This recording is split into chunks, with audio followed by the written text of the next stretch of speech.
भाई राजा से मिलने के लिए जो सबसे अहम आदमी होता है वो यही लोग होते हैं, यही इंफॉर्मेशन देते हैं। साहब कितने बजे आते हैं, साहब कितने बजे आते हैं, कहाँ जाते हैं, गोल्फ खेलने कहाँ जाते हैं।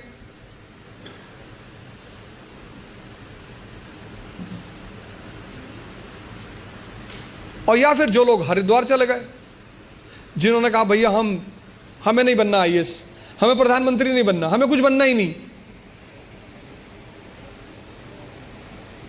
आज आप गेरुआ पहन लो, आज आपके जीवन की सारी चुनौती खत्म, क्योंकि आपने मान लिया कि आप इस जीवन की लड़ाई में शामिल नहीं हो।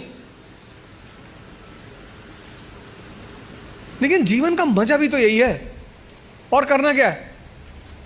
तो जब लड़ना है, जब ये पता है कि लड़ना है,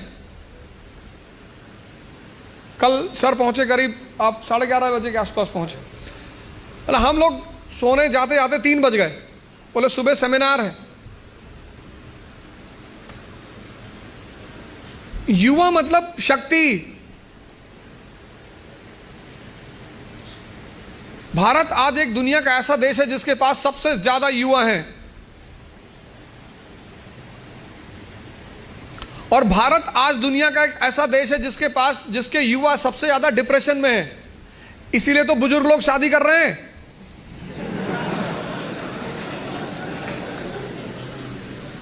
अरे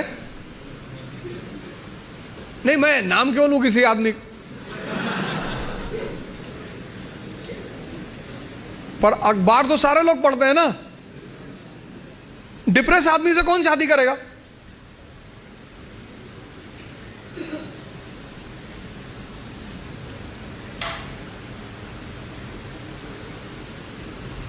और जीवन की लड़ाई में 2 ताकतें बहुत काम आएंगी, एक मन की और एक शरीर की।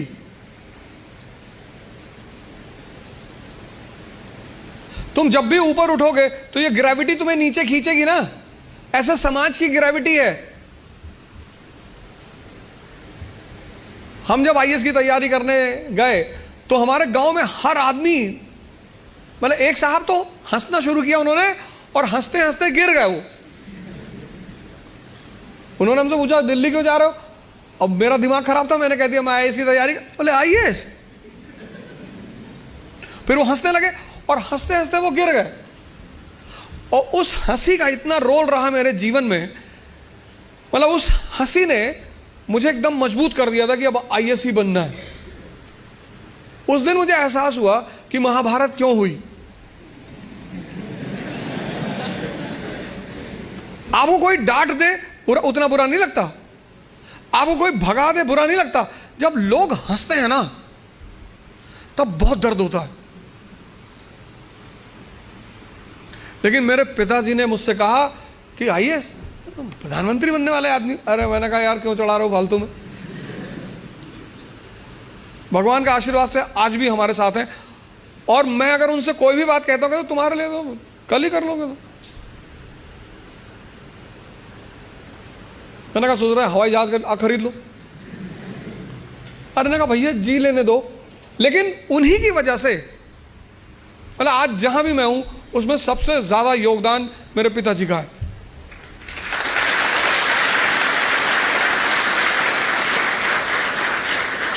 और वो योगदान क्या है सबसे ज्यादा बड़ा, उन्होंने मुझे कभी निराश नहीं किया।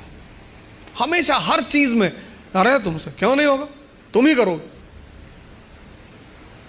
मैं जब सेमिनार लेने निकलता हूं तो आमतौर पर उनसे बात कर लेता हूं। कोई भी मैच हो तो जब मैच खेलने आप उतरते हो ग्राउंड पे तो हर मैच में एक फीलिंग तो रहती ही है। मैं उनसे बोलता हूं कि यार सेमिनार है, हाँ ठीक है तुम जाओ, तुम एक दिन यूएन में भी बोलोगे। और वो चीज इतनी उत्साहित कर देती है। तो मैं सब लोगों से यहां रिक्वेस्ट करूंगा कि आप योग और ध्यान से जरूर जुड़ें।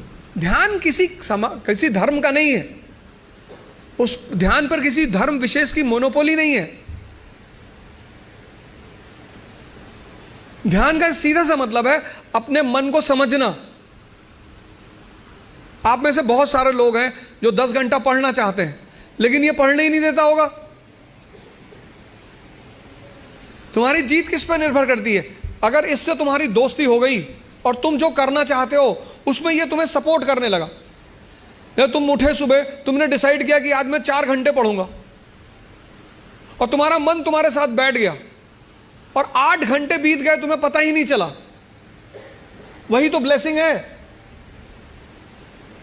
और तुमने टारगेट बनाया कि 6 घंटे पढ़ूंगा, और 60 मिनट बाद तुम चाय पी रहे हो, बाहर खड़े हो गए। और चाय पी रहे हो तो बुरा नहीं कर रहे हो, चलो अच्छा कर रहे हो। तुम्हारा जो डिस्कशन है, तुम जब भी लोगों से बात करो, तुम ये गौर करो कि किस मुद्दे पे कर रहे हो। सुष्मिता सेन शादी कर रही है,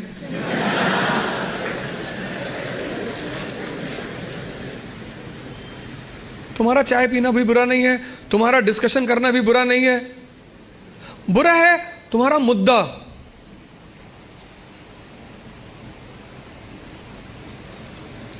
चलो बाहर निकल ही आए, बात कर रहे हो, कोई बात नहीं, तो किसी ऐसे मुद्दे को उठाओ जिससे, और डिबेट का मतलब झगड़ा नहीं, डिबेट का मतलब एक्सचेंज ऑफ इंफॉर्मेशन।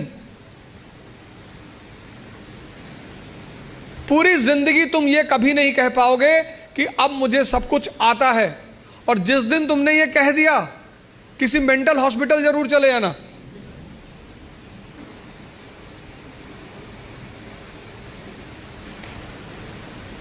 अपने आप को ताकतवर बनाओ, फिजिकली और मेंटली,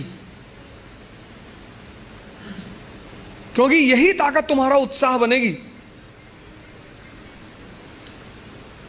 पीवीआर की टिकट लेनी है, लाइन में खड़े हो तुम, तो तुम्हारी हाइट है 6 फीट और वेट है 250 kg, तो तुम लाइन में कभी नहीं जाओगे। ताकत है ना शरीर में, उत्साहित हो तुम, लाइन के आगे चले गए। तुमको पता कि अगर कोई झगड़ा करेगा सबको मारेंगे। मुझसे लोग पूछते हैं उत्साह कहां से आता है? शक्ति से।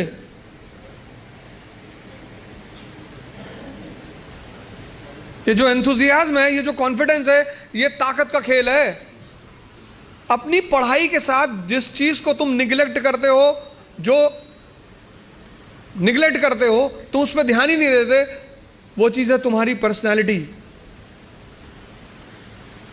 पढ़ाई के साथ साथ जो इक्वली इंपॉर्टेंट चीज है वो है पर्सनैलिटी, तुम्हारी साइकोलॉजी, तुम्हारा सोचने का तरीका।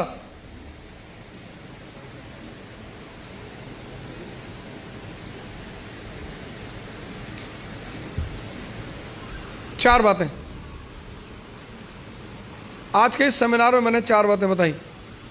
पहला, पैटर्न ऑफ एग्जामिनेशन। दूसरा, सेल्फ इंट्रोस्पेक्शन। तीसरा, सिचुएशन। और चौथा, पर्सनालिटी।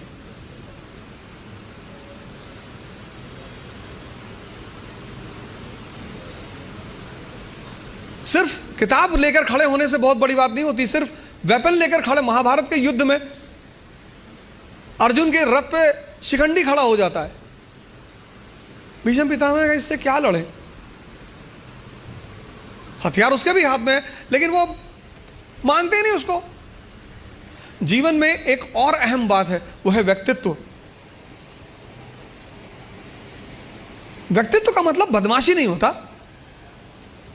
कॉलर खड़ा कर लिया, 3 बटन खोल ली, चाबी नचाते हुए जा रहे, ये सब नहीं होता।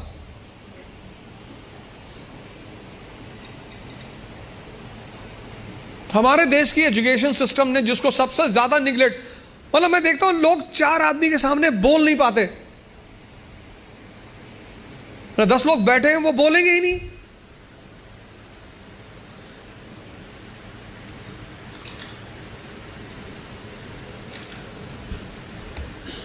ये 4 बातें आप हमारी तरफ से आज ले जाओ।